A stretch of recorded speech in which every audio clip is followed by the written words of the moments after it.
Hi dear students, today we are going to see the next chapter. Chapter 27 Facilitators of International Business. World Trade Organization, in short form WTO. International business involved complex issue among various countries way back in 1950s.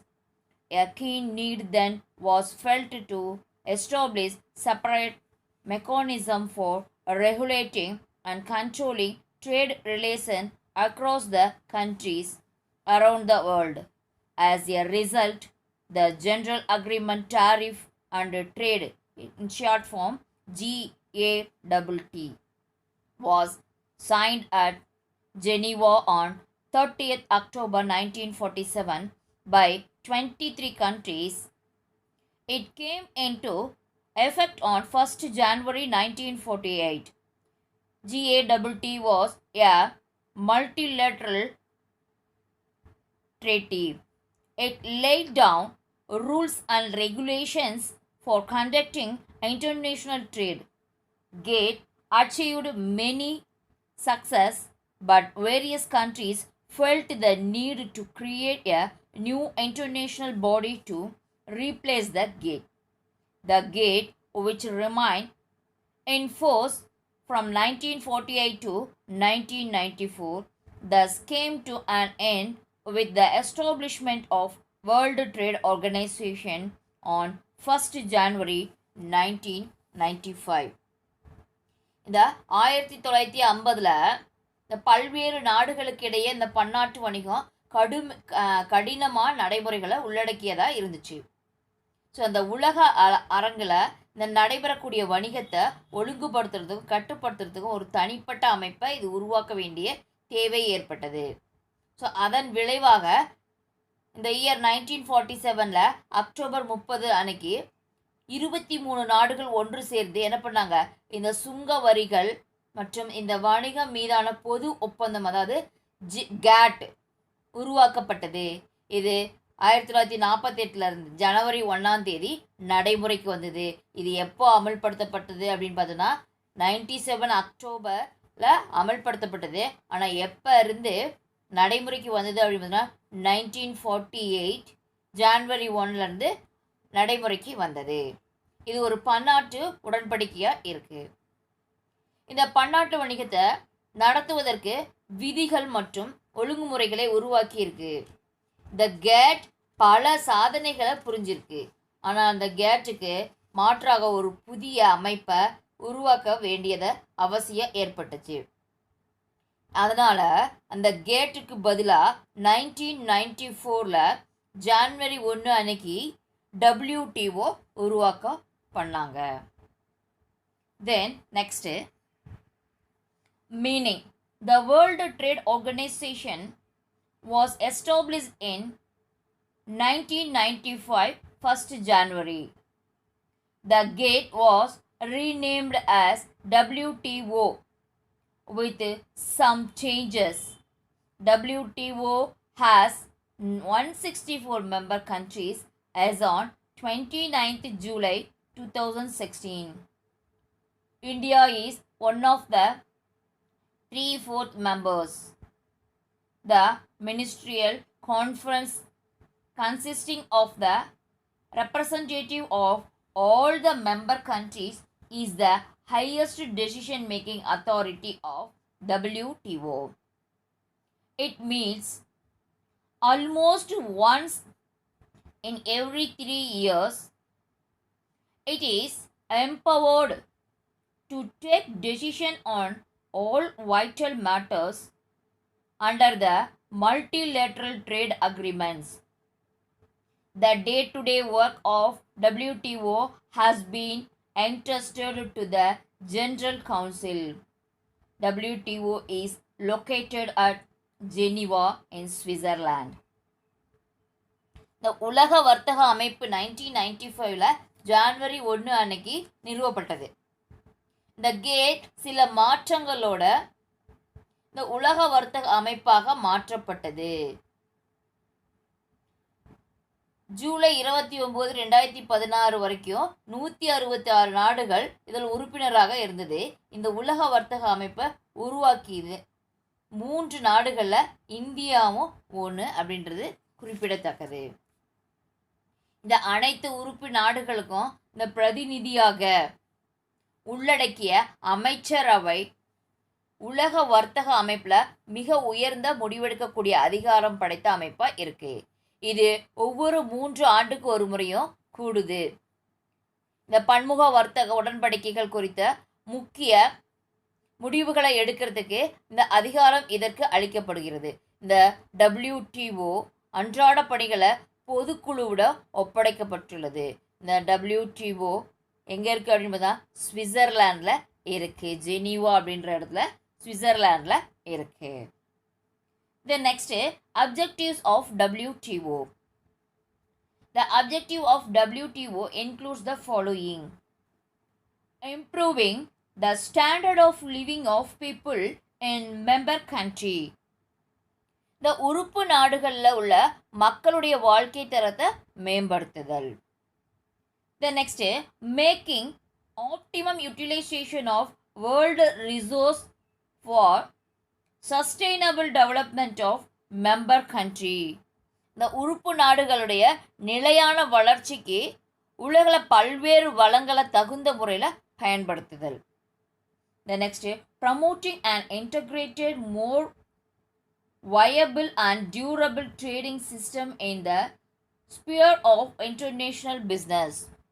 இந்த பன்னாட்டு வணிகத்தில் ஒரு ஒருங்கிணைந்த மற்றும் நிறைவேற்றத்தக்க மற்றும் நீடித்த வர்த்தக முறையை உருவாக்குகிறது. Then next one, expansion of the trade in goods and services.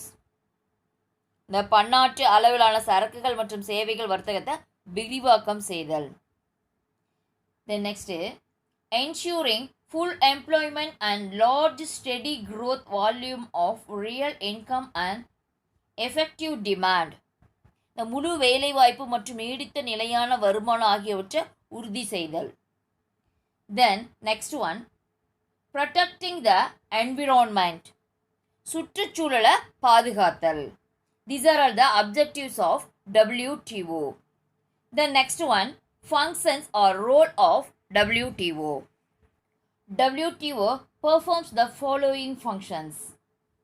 First one, it is a forum for negotiation and formalization of trade agreement among the member countries. இந்த உறுப்பினர் நாடுகளில் வர்த்தக உடன்படிக்கை பேச்சுவார்த்தை மூலம் நிறைவேற்ற உதவுது. Then next one, it settles disputes and grievances relating to trade among the member countries. இந்த உறுப்பினர் நாடுகளில் எழக்கூடிய வர்த்தகம் சார்ந்த பிரச்சனைகளை தீர்க்க உதவுது. The next, it frames commonly acceptable code of conduct in order to reduce trade barriers. இந்த வர்த்தக தடைகளை குறைப்பதற்காக இது பொதுவாக ஏற்றுக்கொள்ளக்கூடிய குறியீடுகளை அமைக்கிறது. Then next, it holds consultation with IMF and World Bank and its affiliate to bring about a greater understanding and cooperation in global economic policy making. இந்த பன்னாட்டு நாணய நிதியம் மற்றும் உலக வங்கி கூட இணைந்து இது உலக அளவில் பொருளாதார கொள்கைகளை வகுக்கிறதுல உதவி புரியுது. The next one, it supervises the operations of agreement relating to general agreement in tariff and trade. It means GATT and trade related intellectual properties right, TRIPS. இந்த உலக வர்த்தக மற்றும் வர்த்தக தொடர்புடைய அறிவு சார்ந்த சொத்து உரிமை ட்ரிப்பு பொது ஒப்பந்த தொடர்பான உடன்படிக்கையை இது மேற்பார்வை செய்கிறது. Then next one, it regulates trade between participating countries. இந்த உறுப்பு நாடுகளுக்கு இடையான வர்த்தகத்தை இது ஒழுங்குபடுத்துது. These are all the functions or role of WTO. The next one, benefits of WTO. Some of the major benefits of WTO are as follows. First one, who is promoting international peace and creating a conducive environment for conducting international trade. இந்த சர்வதேச சமாதானத்தை ஊக்குவிக்கிறதோடு இந்த பன்னாட்டு வர்த்தகம் நடத்துவதற்கு ஒரு உகந்த சூழலை உருவாக்குது. The next, it settles the trade dispute amicably among the members country. இது உறுப்பு நாடுகளுக்கிடையே ஏற்படும் வர்த்தக ரீதியான பிரச்சனைகளை தீர்த்து வைக்குது. The next, it promotes the standard of living of people by increasing their income level from free trade. இது தடையற்ற வர்த்தகத்தில் மூலமாக வருமானத்தை அதிகரித்து இந்த மக்களுடைய வாழ்க்கை தரத்தை மேம்படுத்துது. The next, WTO has removed quantitative restrictions and non-tariff barriers. It has facilitated free flow of foreign trade among the member countries. The countries can impose import restriction only to correct balance of payments difficulties and not otherwise. உலக அளவில் வணிக அமைப்பு உறுப்பு நாடுகளுக்கிடையே கட்டுப்பாடுகள் மற்றும் கட்டண தடைகளை நீக்கியுள்ளது. இது இந்த உறுப்பு நாடுகளுக்கிடையே சுதந்திரமான வர்த்தகம் நடைபெறுவதற்கு இது உதவுது. இந்த உறுப்பு நாடுகள் செலுத்துதல் சமநிலையில் ஏற்படக்கூடிய நிலையை சரி செய்ய இந்த இறக்குமதியில் சில கட்டுப்பாடுகளை விதிக்குது. The next, it stimulates economic growth of developing countries by providing them with much needed capital and giving them professional treatment and trade related members. இது வளரும் நாடுகளில் பொருளாதார வளர்ச்சிக்கு மிகவும் தேவையான மூலதனத்தை வழங்குறது மூலமாக இந்த வர்த்தக தொடர்புடைய விடயங்களில் இருந்து அவர்களுக்கு அதிக முன்னுரிமை அளிக்கப்படுது. Then next, WTO organize periodical region and international conference. Thus, developing countries get opportunity to learn the technological rules and regulation governing world trade, technical assistance available globally, trade potential in member countries, and so on. உலக வணிக அமைப்பு மண்டலம் மற்றும் சர்வதேச மாநாட்டை ஒழுங்குபடுத்துது. இவ்வாறு வளரும் நாடுகளில் உலக வர்த்தகத்தை கட்டுப்படுத்தக்கூடிய தொழில்நுட்பங்கள், விதிகள், ஒழுங்குமுறைகள், உலக அளவில் அந்த கிடைக்கக்கூடிய தொழில்நுட்ப உதவியை ஆகியவற்றை இந்த உறுப்பு நாடுகள் அறிந்து கொள்ள வாய்ப்பு ஏற்படுது. The next, WTO gives people across the world as wider chance of goods and borders, a range of qualities of goods to choose from by promoting free trade among the member countries. இந்த உறுப்பு நாடுகளுக்கிடையே கட்டுப்பாடற்ற வர்த்தகத்தை மேம்படுத்துறது மூலமா உலக மக்கள் பல்வேறு விதமான பொருட்களை வாங்கி பயன்படுத்த வகை செய்து. Then next one, WTO has lowered trade barriers and thereby allowed trade to flourish across the world. The increase in trade contributes to increase in national income and personal income of people. உலக வர்த்தக அமைப்பு இந்த வர்த்தக தடைகளை குறைத்துள்ளது. இதன் மூலமாக இந்த உலகம் முழுவதும் இந்த வர்த்தகம் பெருகி தேசிய வருமானம் மற்றும் மக்களுடைய வருமானம் ஆகியவை அதிகரிக்க இது உதவி செய்து. The next one, WTO provides a platform for member countries to establish trade link with one another. In the absence of WTO member, countries may have to enter many multilateral agreements with so many countries across the world. It provides a greater access to all nations under one roof. இந்த உறுப்பினர் நாடுகளில் ஒருவரோடு ஒருவர் வர்த்தக உடன்படிக்கை ஒன்றை உருவாக்குவதற்கான ஒரு தளத்தை இந்த உலக வங்கி அமைப்பு வழங்குது. இந்த உலக வர்த்தக அமைப்பில் உறுப்பு நாடுகள் இல்லாத நிலையில் உலகெங்கிலும் உள்ள பல நாடுகளோடு பல தரப்பட்ட உடன்படிக்கைகளை செய்ய வேண்டியிருக்கு. பல நாடுகளோடு என்ன பண்ணுறாங்க, பலதரப்பட்ட உடன்படிக்கைகளை அவங்க செய்யறதுக்கான சுச்சுவேஷன் ஏற்படுது. இது ஒரு கூரையின் கீழ் அனைத்து நாடுகளுக்கும் வருவதற்கு வாய்ப்பாக அமைகிறது. Then next one, WTO is committed to protecting free trade. It has formed rules on subsidies and dumping. இந்த உலக வர்த்தக அமைப்பு இந்த கட்டுப்பாடற்ற வர்த்தகத்தை பாதுகாக்க உறுதி எடுத்திருக்கு. இது மானியங்கள், அதாவது சப்சிடிஸ் மற்றும் குவிப்பு பற்றிய விதிகளை உருவாக்கியிருக்கு. சப்சிடிஸையும் டம்பிங்கையும் பற்றி அவங்க என்ன நடக்குது அப்படின்ட்டு ஒரு உருவாக்கம் நடத்த இருக்காங்க. தென் these are all the benefit of WTO.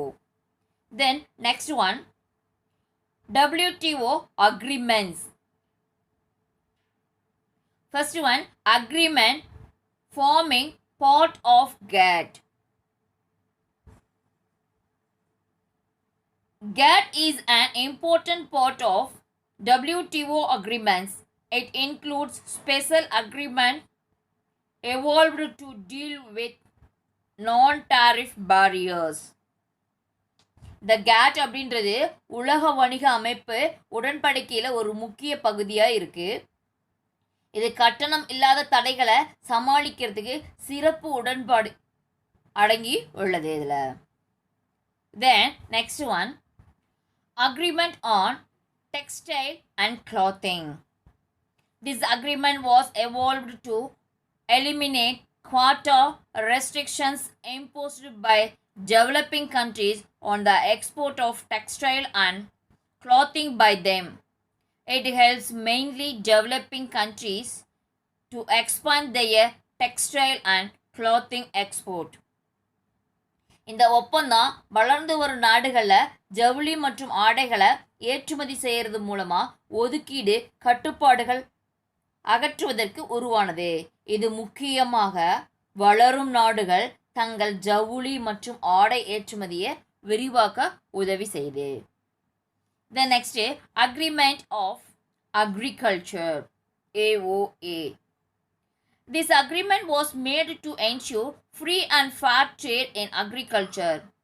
This agreement made the development countries reduce customs duty on their imports and subsidies on the export of agricultural products, but developing countries were exempted from making reciprocal offer keeping and view of high dependence of these countries on agriculture. இந்த விவசாயத்தில் இந்த இலவச மற்றும் நியாயமான வர்த்தகத்தை உறுதி செய்யறதுக்காக இந்த ஒப்பந்தம் செய்யப்பட்டுள்ளது. இந்த உடன்படிக்கை வளர்ச்சியடைந்த நாடுகளில் விவசாய பொருட்களை ஏற்றுமதி செய்கிறது தங்கள் இறக்குமதி மற்றும் மானியங்கள் மீதான சுங்க கடன்களை குறைக்கும். ஆனால் இந்த வளரும் நாடுகளில் விவசாயம் மீது இந்த நாடுகள் அதிக சார்பு இருப்பதை கருத்தில் கொண்டு பரஸ்பர சலுகையை வழங்குறதுல ஏது இருந்து விலக்கு அளிக்குது. The next, General Agreement on Trade in Service. Under this agreement, all member countries were required to remove restriction on trade in service in a phased manner. It provides that trade in service is governed by the principle of most favored nation obligation. In other words, countries have to award business contract on the basis of merit of service suppliers and on the basis of nationality status of service provider. It prevents the countries from discriminating between foreign service provider and local service provider. This agreement requires all the member countries to publish their laws relating to trade in service. இந்த உடன்படிக்கையின் கீழே அனைத்து உறுப்பு நாடுகளும் இந்த சேவை வர்த்தகத்தில் உள்ள கட்டுப்பாடுகளை அகற்றணும். இது சேவைகளுடைய உள்ள வர்த்தகமானது மிகவும் விருப்பமான நாடுகள், அதாவது மோஸ்ட் ஃபார்வர்ட் நேஷன் அப்படின்ட்டு அந்த கொள்கையால் நிர்வகிக்கப்படுது. அதாவது அந்த சேவை வழங்குபவர்கள் தகுதி மற்றும் சேவை வழங்குனரின் தேசிய நிலையை அடிப்படையாக கொண்டு இந்த நாடுகளுக்கு வணிக ஒப்பந்தத்தை வழங்கணும். இது வெளிநாட்டு சேவை வழங்குனர் மற்றும் உள்ளூர் சேவை வழங்குபவர்களுக்கு இடையில் பாகுபாடு காட்டுவதை தடுக்குது. இந்த உடன்படிக்கை படி அனைத்து உறுப்பினர் நாடுகளும் சேவை வர்த்தகம் தொடர்பான அனைத்து சட்டங்களையும் வெளியிட வேண்டும். The next one, agreement on trade related aspects of intellectual property rights, TRIPS. This agreement sets out 7 minimum standards of protection to be accepted by parties in respect of 7 intellectual properties, namely copyright, trademark, geographical indication, industrial design, pattern layout design of integrated circuits, and undisclosed information. இந்த பதிப்புரிமை, வர்த்தக முத்திரை, புவியியல் குறியீடு, தொழில்நுட்ப வடிவமைப்பு, இந்த காப்புரிமை, ஒருங்கிணைந்த சுற்றுக்கள் மற்றும் வெளிப்படாத தகவல்களில் வடிவமைப்பு ஆகியவற்றை 7 அறிவார்ந்த பண்புகளையும் பொறுத்து இந்த நாடுகளால் ஏற்றுக்கொள்ளப்பட வேண்டிய 7 குறைந்தபட்ச பாதுகாப்பு கொள்கையை இந்த ஒப்பந்தம் வழிவகுக்குது. These are all the WTO agreements. The next one, criticism against WTO. The following criticism are leveled against WTO. The first one, free trade benefits developed countries more than developing countries. Developing countries need some sort of trade protection to develop their new industries. Many developed countries had once used this protection to nurture their infant industries in their development stage. In this context, prevention of developing countries from defending their infant industries altogether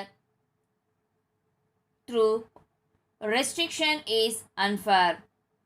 It is suspected to be a conspiracy to indirectly favor MNCs.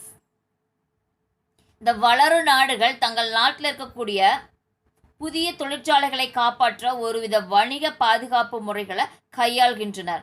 பல வளர்ச்சியடைந்த நாடுகள் குறிப்பிட்ட நிலை வரை இந்த வணிக பாதுகாப்பு முறையை பயன்படுத்தி தங்கள் நாட்டில் உள்ள தொடக்க நிலை தொழில்களை காப்பாற்றி வருது. ஆனால் இந்த வளர்ந்து வரக்கூடிய நாடுகள், அதாவது வளரும் நாடுகளுக்கு இந்த வணிக பாதுகாப்பு முறைகள் பயன்படுத்த தங்களுடைய நாட்டில் உள்ள தொடக்க நிலை தொழில்களுக்கு தடை விதிக்கப்பட்டுள்ளது. இதில் பன்னாட்டு நிறுவனங்களோட தலையீடு இருக்கக்கூடும் என ஐயம் எழுகிறது. பன்னாட்டினுடைய தலையீடு இருக்கணும்ட்டு ஒரு டவுட்டும் இருக்கு. தென் next one, most forward nation principles. This is the core of WTO rules. Under this rule, member countries are advised not to discriminate among the home enterprise, multinationals and foreign enterprises. In other words, WTO prevents developing countries from favoring their emerging companies. This move is supposed to give unfair advantages to multinational companies. இது உலக வர்த்தக அமைப்பில் விதிகளின் மிக முக்கிய கோட்பாடாகும். இந்த விதியின் கீழே அந்த உறுப்பினர் நாடு தங்கள் நாட்டில் இருக்கக்கூடிய உள்நாட்டு நிறுவனங்களுக்கும் மற்றும் வெளிநாட்டு நிறுவனங்களுக்கும் பாரபட்சம் காட்ட வேண்டாம் என்று அறிவுறுத்தப்படுகிறது. உள்நாட்டு நிறுவனத்துக்கும் வெளிநாட்டு நிறுவனத்துக்கும் என்ன பண்ணக்கூடாது, பாரபட்சம் எதுவும் காட்டக்கூடாது அப்படின்ட்டு அறிவுறுத்தியிருக்காங்க. அதாவது இந்த உலக வர்த்தக அமைப்பு வளரும் நாடுகளை தொழில் நிறுவனங்களுக்கு ஆதரவளிப்பதை தடுக்குது. இந்த நடவடிக்கை பன்னாட்டு நிறுவனங்களுக்கு நியாயமற்ற நன்மைகளை வழங்குது. இவ்வாறாக இந்த உலக வர்த்தக அமைப்பு பாரபட்சமாக செயல்படுவது குற்றம் சாட்டப்படுது. ஸோ 2 கம்பெனி ஒரே மாதிரியே நடத்தணும் அப்படின்ட்டு அறிவுறுத்தியிருக்காங்க. ஸோ ஒரே மாதிரி நடத்தலை அப்படின்னா எப்படி இருக்கும், பாரபட்சமாக நடக்குது அப்படின்னு சொல்லி குற்றச்சாட்டு எழுந்திருக்கு. The next one, failure to reduce tariffs on agreement. WTO failed to convince the USA and European Unions to eliminate high tariff on agriculture. In other words, it defends high tariff on agriculture in USA and EU. This would undoubtedly hurt the farmers in developing countries. இந்த America மற்றும் ஐரோப்பா கூட்டமைப்பு நாடுகள் தங்களுடைய நாட்டில் இறக்குமதி செய்யப்படக்கூடிய அயல்நாட்டு வேளாண் பொருட்களுக்கு அதிக வரி விதித்து தங்கள் நாட்டு விவசாயிகளை பாதுகாக்கின்றன. இதை உலக வர்த்தக அமைப்பால் கட்டுப்படுத்த முடியல. இதனால் வளரும் நாடுகளில் வேளாண் வளர்ச்சி பெரிதும் பாதிப்பு அடையுது. Then next one, neglect of farmers' interest in developing countries. Developing countries specialize in producing primary products, that is agricultural products. They need some sort of protection to diversify into other sectors of the economy, at least in the short term. Many developed nations used this tariff protection in the process of their development. In this context, WTO is criticized for being unfair and neglecting the interest of farmers in developing countries. இந்த வளர்ந்து வரும் நாடுகளில் தங்களுடைய முதன்மை தொழிலான இந்த விவசாய பொருட்களை உற்பத்தி செய்ததில் சிறந்து விளங்குது. அவை அந்த நாடு தங்களுடைய பொருளாதார வளர்ச்சிக்கு குறுகிய காலத்தில் மற்ற தொழில்களையும் வளர்ச்சியடை செய்வதற்கு சில வரி விதிப்பு பாதுகாப்பு முறைகள் தேவைப்படுது. ஆனால் அந்த வளர்ந்த நாடுகள் இந்த வரி விதிப்பு பாதுகாப்பு முறைகளை தங்களுக்கு மட்டும் பயன்படுத்தி கொள்ளுது. இதனால் உலக வர்த்தக அமைப்பு இந்த வளர்ந்து வரும் நாடுகளில் உள்ள விவசாயிகளுடைய நலனை முற்றிலுமாக என்ன பண்ணுது, புறக்கணிக்குது. Then next one, neglect environmental considerations. WTO encourages import from certain countries which produce the product on a larger scale at the cost of environment. WTO pushes for achieving increase in GDP without any regard for environment.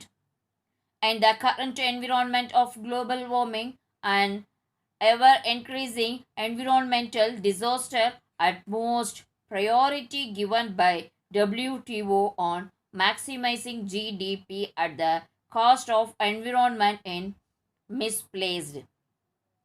இந்த சில நாடுகள் அந்த சுற்றுச்சூழல் பாதுகாப்பை எல்லாம் கருத்தில் கொள்ளாமல் இந்த பேரளவில் பொருட்களை உற்பத்தி செய்து இந்த உலக வர்த்தக அமைப்பில் அந்த மாதிரியான பொருட்களை அதிக அளவில் இறக்குமதி செய்ய தூண்டுது.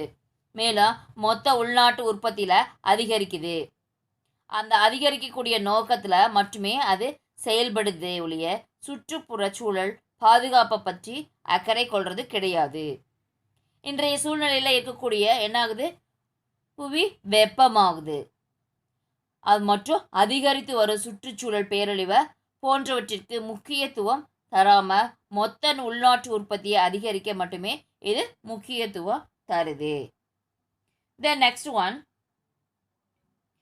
neglect of cultural and social factors. WTO is criticized for promoting the dimension of multinational companies which are feared to eliminate local enterprises from business world altogether.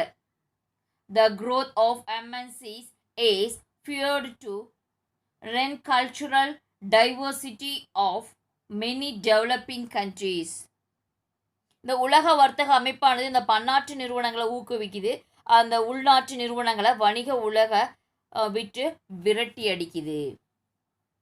இந்த பன்னாட்டு நிறுவனங்களுடைய வளர்ச்சியானது இந்த பல வளரும் நாடுகளில் கலாச்சாரத்தையும் பண்பாட்டு கூறுகளையும் அழிக்கும் அப்படின்ட்டு அஞ்சப்படுது.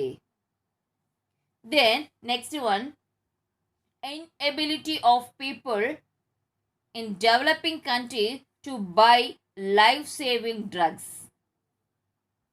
WTO defends trade-related intellectual property rights which allow the firm to protect the patient and copyright. This protection, particularly in the area of manufacturing of drugs, is supposed to escalate the price of essential and life-saving drugs. As a result, people of developing countries may not be able to buy costly drugs at affordable price. இந்த உலக வர்த்தக அமைப்பில் இந்த வணிகம் தொடர்பான அறிவுசார் சொத்து உரிமைகளை மூலம் அந்த காப்புரிமை மற்றும் பதிப்பு உரிமை ஆகியவற்றை பாதுகாக்க முயலுகுது. ஸோ இந்த செயல் உயிர் காக்கக்கூடிய மருந்துகளில் விலையேற்றத்திற்கு முக்கிய காரணமாக இருக்குது.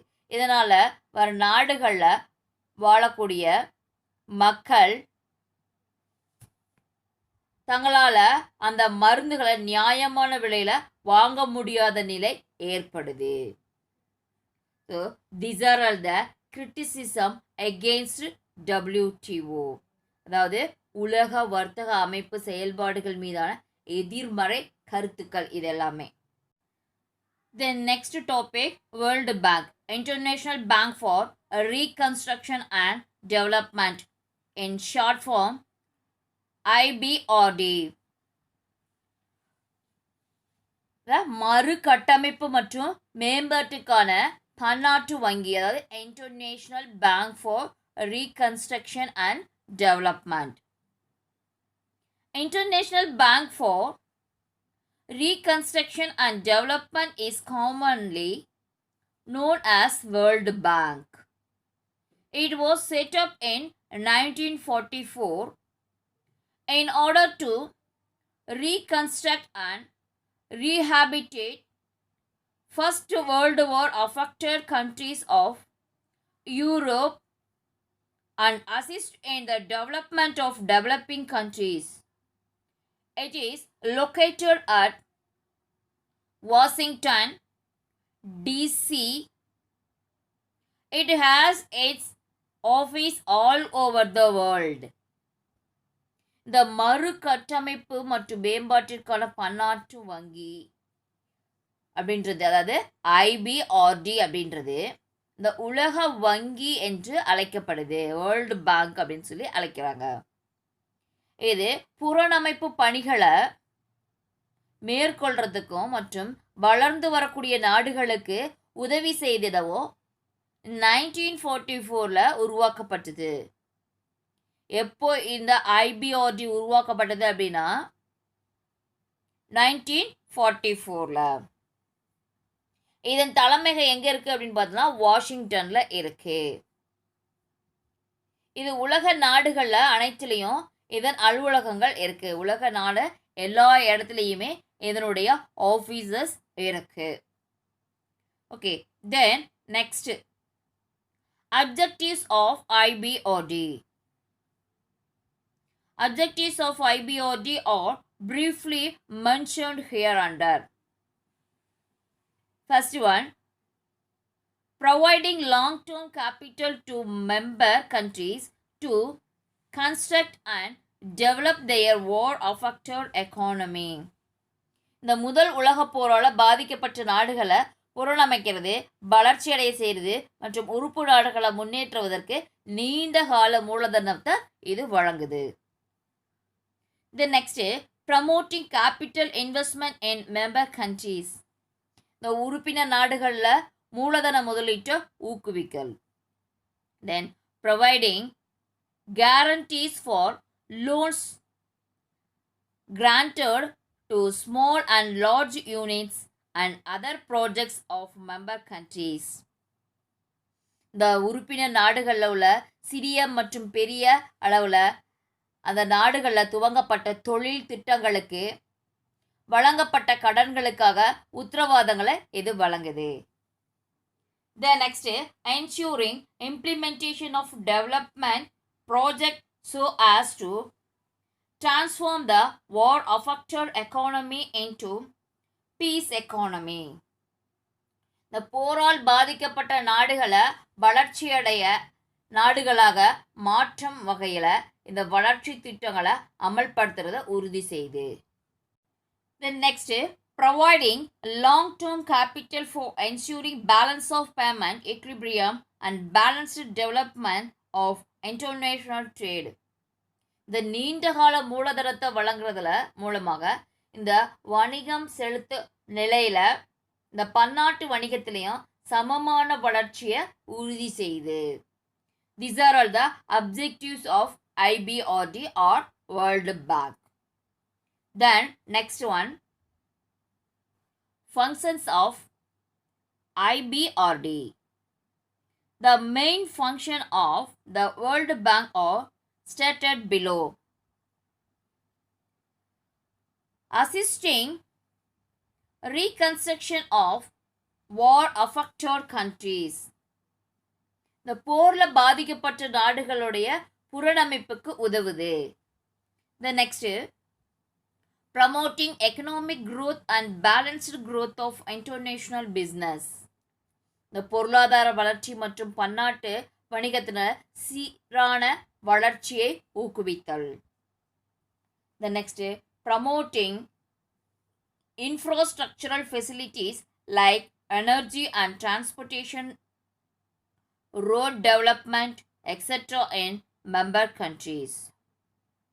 இந்த உறுப்பு நாடுகளில் திறனேற்றம், அதாவது கெப்பாசிட்டி பில்டிங் மற்றும் போக்குவரத்து, சாலை மேம்பாடு உள்ளிட்ட உட்கட்டமைப்பு வசதிகளை ஊக்குவித்து அதை வளர்த்தல்.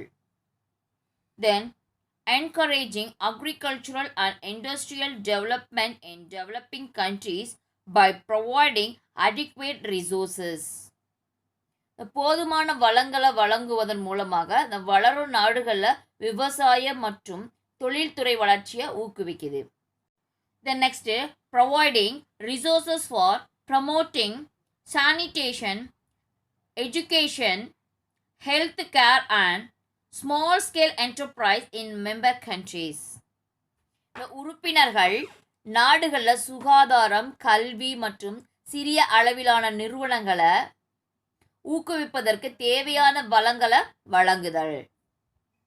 The next, improving standard of living of people of member countries by providing assistance by removing poverty or raising productivity, providing technical support and conducting research and development. இந்த வறுமை அகற்றுதல், உற்பத்தி திறனை உயர்த்துதல், இந்த தொழில்நுட்ப ஆதரவு அளித்தல் மற்றும் ஆராய்ச்சி மற்றும் வளர்ச்சி ஆகியவற்றை வழங்குறது மூலமாக இந்த உறுப்பினர் நாடுகளில் மக்களுடைய வாழ்க்கை தரத்தை மேம்படுத்துது. These are all the functions of IBRD, International Bank for Reconstruction and development. Then next topic, International Mandatory Fund, IMF. International Mandatory Fund is an international organization headquartered in Washington, D.C. It has a membership of 189 countries. It was established in 27th December 1945 on the recommendation of the Bretton Woods Conference. It provides shorter loan to member countries to their correct balance of payment disequilibrium. இது பன்னாட்டு அமைப்பு ஆகும். இதன் தலைமையகம் வாஷிங்டனில் இருக்குது. இது 1945 December 27 Britain would அப்படின்ற மாநாட்டில் அடிப்படையில் உருவாக்கப்பட்டது.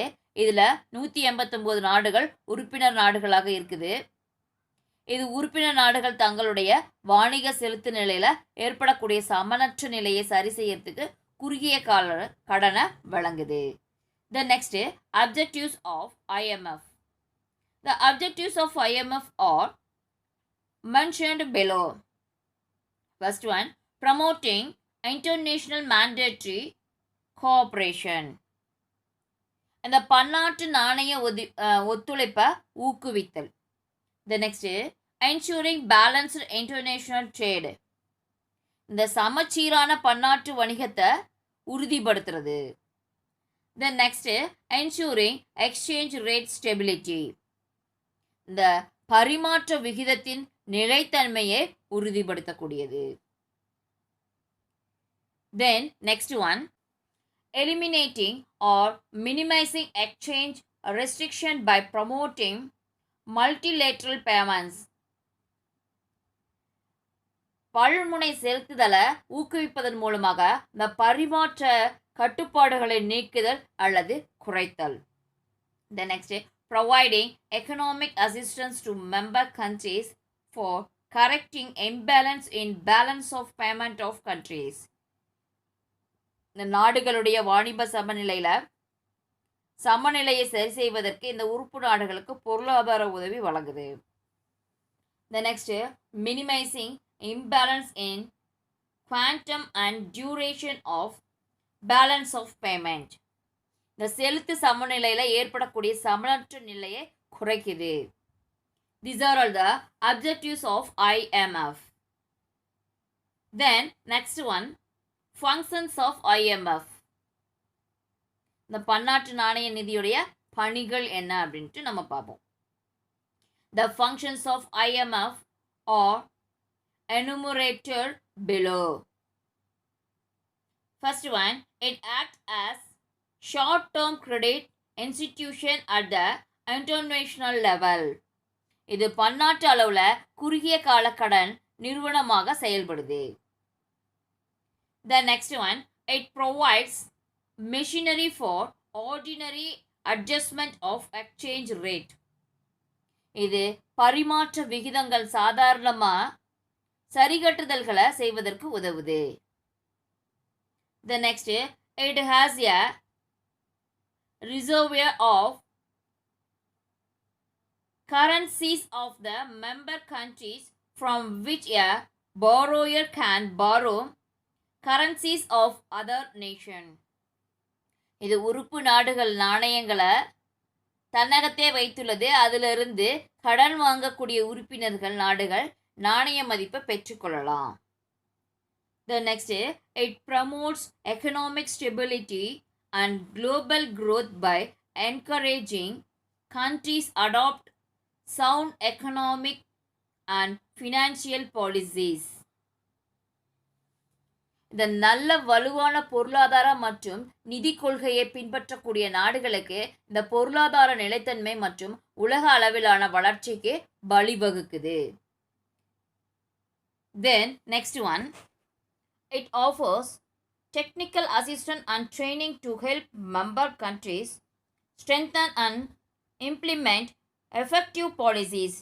Technical assistance is offered in formulating banking, fiscal, mandatory and exchange policies. இந்த உறுப்பு நாடுகளில் பயனுள்ள கொள்கைகளை வழிப்படுத்தவும் அதை செயல்படுத்தவும் இந்த தொழில்நுட்ப உதவி மற்றும் பயிற்சி அளிக்குது.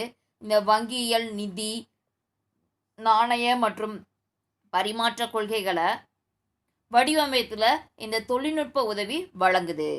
The next, it helps member countries correct their imbalance in balance of payment.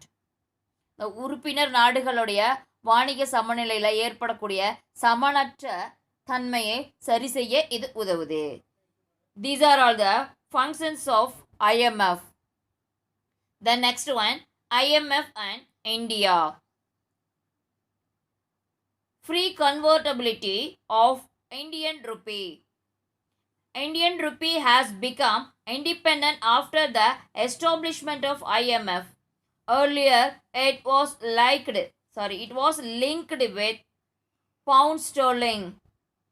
Its value is now determined in terms of gold.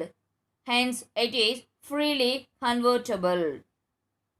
The முந்தைய காலங்களில், அதாவது 1969 இந்த பன்னாட்டு நாணய நிதி சிறப்பு எடுப்பு உரிமையை துணை பயன்பாட்டு நாணய ஒதுக்கீட்டு சொத்தாக உருவாக்கப்பட்டது. இது காகித தங்கம் என விவரிக்கப்படுது. இந்த தொடக்கத்தில் இதனுடைய சிறப்பு மதிப்பு 1973 அது வரைக்கும் இது ஒரு அமெரிக்க டாலருக்கு நிகராக, அது தங்கத்தின் நிகரமாக அது நிர்ணயிக்கப்பட்டது. இந்த 1973 அப்புறம் அந்த நாட்டில் பிரிட்டனில்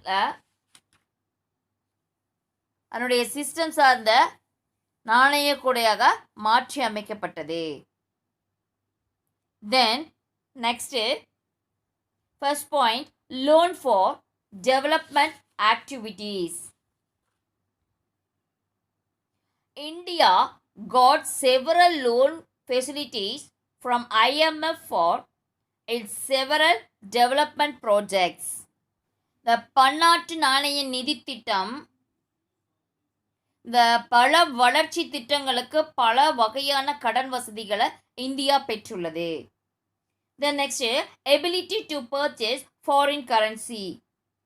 Government of India is able to purchase foreign currencies from time to time to meet the ever-growing requirement of development activities. இந்த வளர்ந்து வரும் தேவையை பூர்த்தி செய்ய இந்திய அரசாங்கம் வெளிநாட்டு நாணயங்களை அவ்வப்போது வாங்குது. The next, expert advice. India used to get expert advice from IMF for solving the economic problems. It has given invaluable advice to India with regard to financing its 5-year plan. இந்த பொருளாதார பிரச்சனைகள் தீர்க்கறதுக்கு இந்த பன்னாட்டு நாணய நிதியத்தின் ஆலோசனையை India பெற்று வருது. இந்த 5 ஆண்டு திட்டத்திற்கு நிதி ஒதுக்கீடு செய்கிறதுல இந்தியாவுக்கு மிக முக்கிய ஆலோசனைகளை வழங்கி வருது. The next, timely help. India has received timely help from IMF many a time to eliminate the deficit in its balance of payment. India got help from IMF during 1966 and the aftermath of war with Pakistan. It received assistance from IMF for combating oil stock between 1980 and 83. India got assistance from IMF to manage global economic recessions. இந்த வணிக செலுத்து நிலையில் ஏற்படக்கூடிய பற்றாக்குறையை தற்காலிகமாக அகற்றுவதற்கு இந்த பன்னாட்டு நாணய நிதியத்திடம் சரியான நேரத்தில் உதவி பெற்றுள்ளது. இந்த 1966 பாகிஸ்தானுடனான போருக்கு பின்னர் இந்தியாவில் பன்னாட்டு நாணய நிதியம் உதவி அளிக்குது. இது கச்சா எண்ணெய் பற்றாக்குறையை சமாளிக்க பன்னாட்டு நாணய நிதியத்தின் உதவியை பெற்றது. இந்த 1980 83 ஆன காலத்தில் இந்தியாவில் ஏற்பட்ட உலக அளவு பொருளாதார மந்த நிலையை சரிகட்டுறதுக்கு இந்த பன்னாட்டு நாணய நிதியத்திலிருந்து உதவி பெற்றுள்ளது. The next one, financial assistance during natural calamity. India has got a lot of financial assistance from IMF to solve the economic crisis arising from natural calamities like floods, famine, earthquake, aggression of Chinese and Pakistan, etc. It get technical assistance from IMF.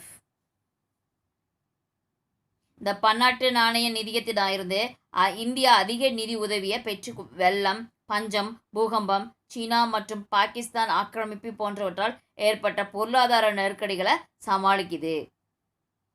Then next one, membership in World Bank.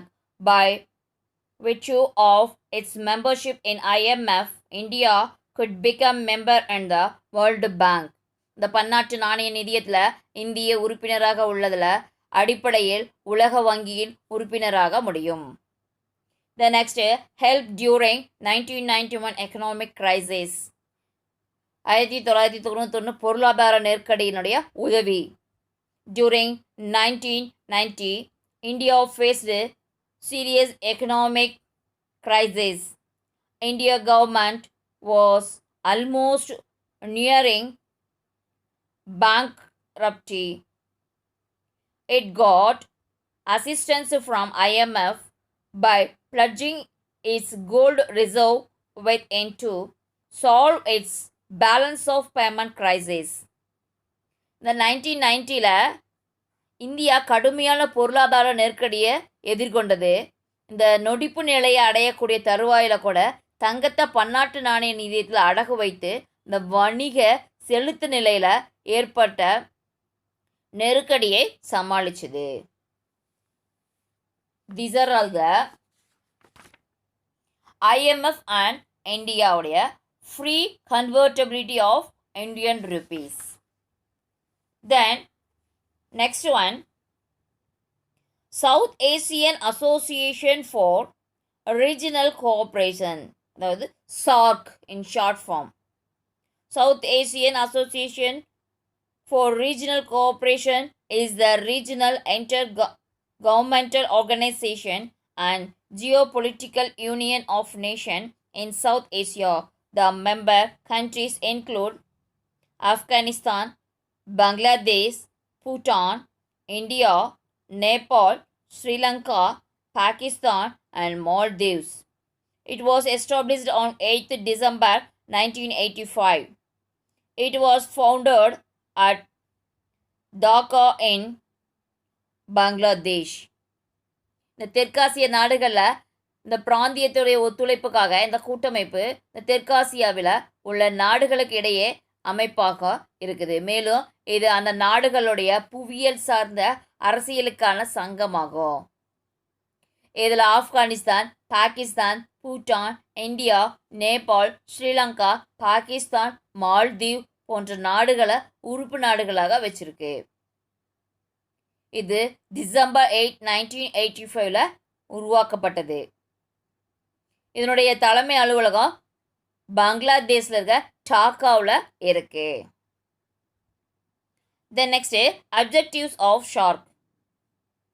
The objectives of SAARC include the following. First one, promoting the welfare of people of Asia. ஆசிய மக்களுடைய நலனை மேம்படுத்துதல். Achieving economic growth, social program and cultural development in member countries. இந்த உறுப்பு நாடுகளில் பொருளாதார வளர்ச்சிக்காக இந்த சமூக வேலை திட்டம் மற்றும் கலாச்சார அபிவிருத்தியை அடைகிறது. The next, strengthening self-reliance among the members. இந்த உறுப்பு நாடுகளுக்கிடையே சுய நம்பிக்கையை வலுப்படுத்துதல். The next, strengthening cooperation among the members as well as with other developing countries and international and regional organization. இந்த உறுப்பினர் நாடுகளுக்கிடையே உறவை வலுப்படுத்துறது மற்றும் பிற வளரும் நாடுகளில் மற்றும் சர்வதேச மற்றும் வட்டார அமைப்புகளுக்கிடையே இந்த கூட்டுறவை வலுப்படுத்தக்கூடியதாக இருக்கணும். The next, maintaining peace among the member nation in the region. இந்த வட்டாரத்தில் உள்ள உறுப்பினர் நாடுகளுக்கிடையே சமரச போக்க நிலைநாட்டணும். These are all the objectives of SHARC. Then next council. At the top, SHARC is represented by the heads of member nations. It meets once in 2 years. The headquarters is located in Nepal. SHARC Secretariat is headed by the Secretary General appointed by the members. இந்த SAARC உறுப்பினர்கள் நாடுகளை தலைவர்கள் அடங்கிய சபையை அதிக அதிகாரம் கொண்ட அமைப்பாக இருக்குது. இது 2 ஆண்டுகளுக்கு ஒரு முறை கூடுது. இது நேபாளத்தில் அமைஞ்சிருக்கு. இந்த சார்க்குடைய செயலக உறுப்பினர்கள் நியமிக்கப்படும் செயலாளர்கள் அந்த தலைமையில் செயல்படுது. Functions of SHARC are highlight. First one, monitoring and coordinating the development program. வளர்ச்சி திட்டத்தை கண்காணித்து மற்றும் ஒருங்கிணைத்தல். Determining intersectoral priorities. நாடுகளுக்கு இடையே பிராந்திய முன்னுரிமை தீர்மானித்தல். Next, mobilizing cooperation within and outside the region. இந்த பிராந்திய நாடுகளுக்கு மற்றும் வெளியே ஒத்துழைப்புகளை திரட்டுறது. Then last one, dealing with modalities of financing. உறுப்பு நாடுகளுக்கு நிதி உதவி செய்ய நடைமுறைகளை கையாளுது. These are all the functions of SHARC. Okay, dear students, now we complete the chapter 27. Thank you for listening my class. Okay, we will meet in next class.